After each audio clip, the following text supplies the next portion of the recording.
I am Faith. I am an introvert. Yeah. Yeah. I love to dance. The thing that probably brings me the most joy is when I teach. So that's it.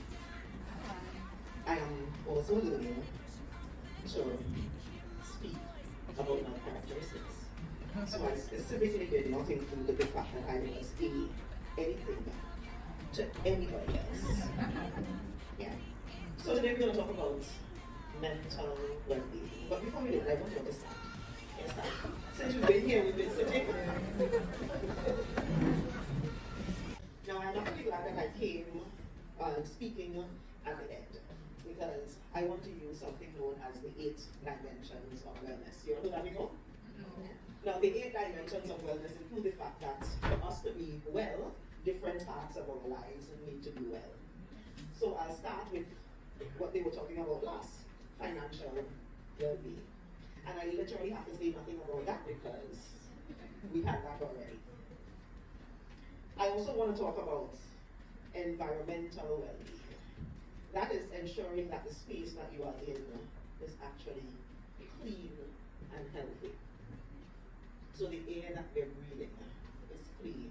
When we walk outside, we don't have to trip over garbage, that kind of stuff.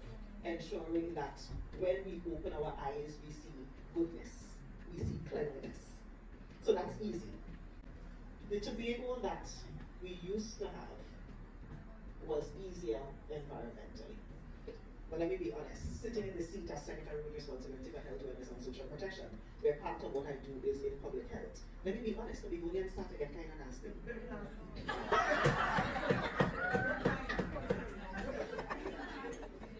It's true, right? So part of what we have to do is to kind of take that back. The other type of well-being is intellectual, which is part of what you're doing here. You are lifelong learners. No matter how old you are, no matter how much you think you know, there is always an opportunity to learn some more about something. And we have spiritual well-being. But understanding that whatever connection you have with whatever you consider quote-unquote God to be, helps you to be well. And then we have social well-being. We are all social human beings, meaning that we need interactions with other people. We need to have connections with other people. And those connections need to be positive connections. Those connections need to bring us some level of joy. And the third to last one is occupational well-being. Are you okay in and around the space that allows you to make money?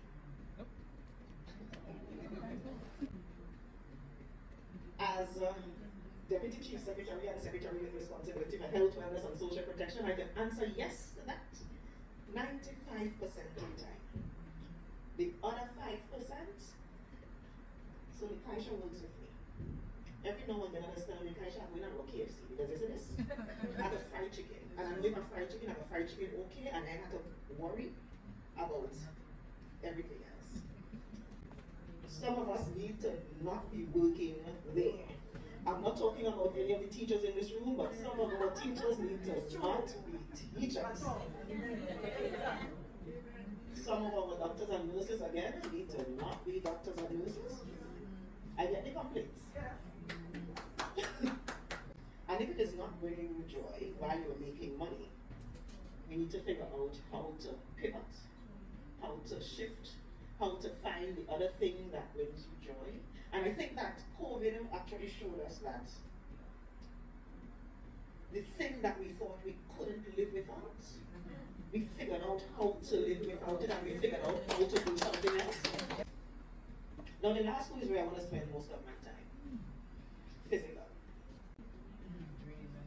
When you try to stand up, do you feel pain? Yes. That is, and I want you to answer honestly. She said, there is no reason to live with pain. And when she said it, I thought, but that can't be true. But then she said, no. If you are experiencing pain, it is because something is wrong.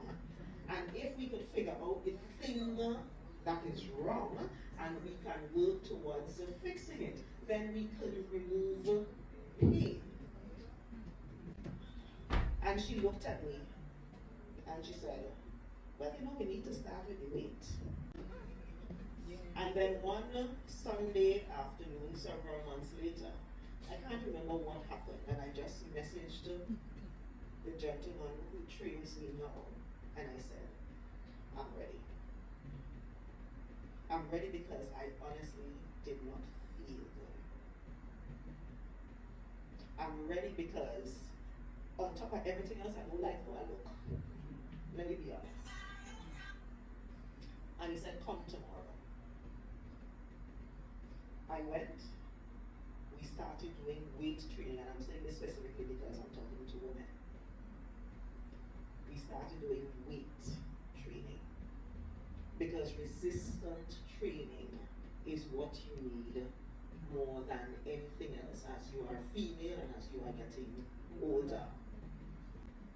And a year later, I recognize, I just got up one day and I recognize, I feel better. I am not in pain. Do I actually look much different? A little. But that is not the important part. The important part has to do more with the actual physical wellness that is being experienced. I want to round up with mental. Because in addition to not feeling physical pain, we have to figure out how to not feel emotional pain. And I know that it is a struggle for me. It's a struggle for every one of you too. But we have to figure out the couple little steps to move it from being a struggle to being able to be well. What does that mean? The Nike sign, just do it. That is actually one of the best taglines as it relates to mental health. Because it is telling you to move. And in many instances, when we don't feel well, when we are emotionally sad, when we are depressed, when we are down, we want to stay in one space. What that tagline does and what the therapist and whoever tell you to do is to get up and move. Force yourself, physically force yourself out of that space. There is something known as the 5-second rule. Ever heard of it? But the 5-second rule is, every time you know that you are to do something, whatever it is, within 5 seconds, just do it. Stop thinking about it. Stop questioning. Stop trying to decide whether you should or not. So you need to do your budget. You are doom scrolling. You are Netflixing. But in your mind you think, oh gosh, I really came to this women's meeting and they spoke about doing my budget. At that moment, because you're not doing anything else, within 5 seconds, start doing it.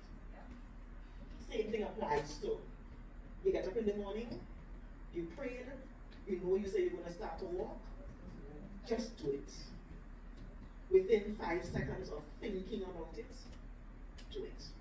Now the fact is though, that for some of us, the trauma that we've experienced wherever it is, in our childhood, in our lives now, you know, we have 2 men in the room, so I will say to men, close your ears. You know, we may be married to some of the men that they're horrible.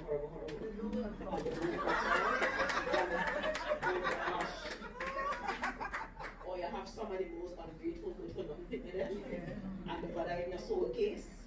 Or you experience trauma that was even worse than that in your childhood or wherever. You may need a little bit more help. You may not be able to do it within the 5 seconds on your own. And that is okay too. Because there are people who are on the island who are trained to actually help you move beyond the trauma. In many instances, our religious leaders can help. In many instances. But if you know you can't watch 𝐼𝐴 in the face and tell him what you really want to say, then you don't have to go to him. There are others. There are others. And let me just say, at the division, we do have an entire unit that is made up of counselors. And those counselors are free to the public because they know what they are doing and they are very confidential. And even within the office, they have a special code that they work with. So if you know that you really need the additional help, the help is available at the division to allow you to move beyond the trauma. Is right. Because we have a culture in the Caribbean that if you are seeing, you know, in the way we think about it, it's the extremes. They either fine or sit down ready for you. You know, those are the options in our mind. When in fact there is an entire range in between. I need to recognize when you need help. Let me give you another example, a personal example. Remember I said I was an introvert, right? So during COVID, while the rest of the world was having a hard time, I was very happy. Because I didn't have to find an excuse to tell anybody why I didn't want to go outside, or why we couldn't rhyme, or why you couldn't come by me, or I couldn't come by you. It's COVID. We're using that as the excuse. But it also caused us not to fly. Now, I had gotten into a car accident sometime before, where the car flipped. It ended up right back on the tires. I did not recognize that coming out of that crash, I developed a severe fear of flying. The fear was that bad. I couldn't. And I actually called one of my good friends who is a therapist. I don't want to call her name to Alina Williams. I said, Alina, this ain't not working because I'm Dr. Faith. They expect me to leave the island, but I can't get on a plane. Where she was able to help me to get on the plane. And when you get on, do this and do that. And when you start feeling the anxiety, do this and do that. And then when you get off, call me because we have to walk through that. And avoidance breeds anxiety. And therapy got me back on a plane. It is not perfect. And now that the plane seems to be falling out of the sky every day now, I am thinking, Lord God, what kind of test is this? But I'm going back to that. And I'm actually now, instead of withdrawing myself, I am now actually listening to the pilots who are explaining what happened in every single instance. So I know why the Delta plane flipped. And I know why those two had to do an about to, because I am now actively listening to why, so that the fear can leave me. That is just one. Many of us have experienced so much trauma that we have that fear as relates to so many other things. But the help is out there for it. Now, as women, and I noticed it as almost everyone was explaining who they are, we are expected to be everything to everyone else. That's not practical. It is not something that is sustainable. And it is why, as women, we are all so tired every single day, morning to night, because we have to be everything to everyone else. But we don't. And the day you decide that you don't have to be everything to everyone else, that does not mean you move like your family. That does not mean you stop and you just know. It means you actively work on the things that allows you peace, that allows you comfort, that allows you love. And this group of women is here to help each of us get to that point. What's the theme of International Women's Day? Accelerate action. If you look at all of the areas that we've been talking about and see where you can accelerate action to ensure that you are an emotionally, physically, and everything else well human being.